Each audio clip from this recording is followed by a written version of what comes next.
Ilia Topuria had his style perfectly broken down by Gene Silver, who not only says Ilia Topuria has a lot of flaws, he also claims he can fight and emulate Ilia Topuria's style and fight a lot better than he does to help Charles Oliveira prepare. I'll let you all read it there. Now, he actually makes a lot of points I think are very, very true, such as overextending and maybe opening his body up to a takedown or maybe even a back take, depending on if you can get him overextending at the right time. Also talking about dropping his lead hand and slipping to one side when he's looking to get away from you defensively or set up one of his shots to counter. Gene Silver did a pretty good job of breaking Ilia down here. One problem is that you don't want to break Ilia down too much. I think Ilia Topuria is humble enough and he does study his opponents enough to see that and maybe think, could I use one of these things Silver's talking about and maybe put a twist on it? Can I set up my right hand differently? You know, it's how Gene Silver's saying. Or maybe make it look like I'm setting it up the same way, come up with a head kick.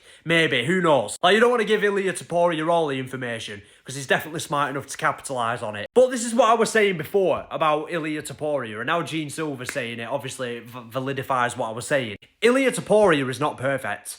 He has a lot of flaws. He's very open to leg kicks if you time them right. He's open to knees in the clinch. He's open to certain trips in the clinch if you can catch him overextending at the right time. Maybe even short elbows too. He doesn't move his head, for example, when he's throwing exchanges and combinations. He can keep his head on centre line and his chin in the air. Can Oliveira catch him with something there? There are plenty of things Oliveira can use in this fight, especially toppled with his extra size and being the hardest hitter Ilia's ever fought. Maybe not harder than Josh Emmett, actually, pound for pound, but can deliver it in a much more technical way than Josh Emmett and in many different ways. Kicks, elbows, punches, you get what I'm saying. Dangerous on the ground too. There's a big problem in Charles Oliveira for Ilia Topuria, and for anybody to write Charles Oliveira off for me is insane. Because we might see these flaws Gene Silver's talking about. You never know.